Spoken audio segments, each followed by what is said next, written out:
চলো চলো তাড়াতাড়ি যাই, দুদিন বেরিয়ে আছি, সামনেই তো আবার ভোট চলে আসলো। এবার নেতা বাবু বসে রয়েছে, যাওয়ার সময় আবার কি বলবে না, চলো দেখি। রে কালিদাস, কোথায় যাচ্ছিস সকাল সকালে রে? আর চিন্তা করিস না, ভোট চলে আসে, চিন্তা করিস না, তোদের একটা ঘর দিয়ে দেবো আমি। আমাকে ভোট দিয়ে দিতে হয়, তারপরে এই ঘরটা দিয়ে দেবো তোকে। আরে কালিদাস, তোর ছেলের চাকরিটা কি হয়েছে? না হলে এবার আমাকে ভোট দিয়ে দিতে হয়, আমি তোর ছেলের চাকরিটা করে দেবো, ঠিক আছে? চিন্তা করিস না, ঠিক আছে? কোনো চিন্তা করিস না, চাকরি এবার তোর ছেলে দিয়ে দেবো। তাহলে এখন যা, বাজার করে আয়। আরে বাবু চিন্তা করতো না, ভোট তো আপনাকেই দেবো। আপনি ছাড়া আর ভোট কাকে দেবো? আপনি তো আমাদের গ্রামের উন্নতি করছেন অনেক, আপনাকেই ভোট দেবো, চিন্তা করতে হবে না আপনার। ভোটটা আপনিই পাবেন, চিন্তার কোনো কারণ নেই।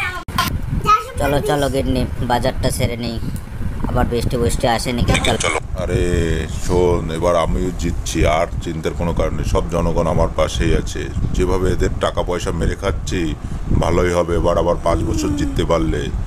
যাক, ভোটের আগে কদিন কটা টাকা খরচ করি, বা লাখ পাঁচেক টাকা খরচ করি, পরে আবার তুলে নেব, যে তারপরে ওদের টাকা মেরেই খেয়ে নেব।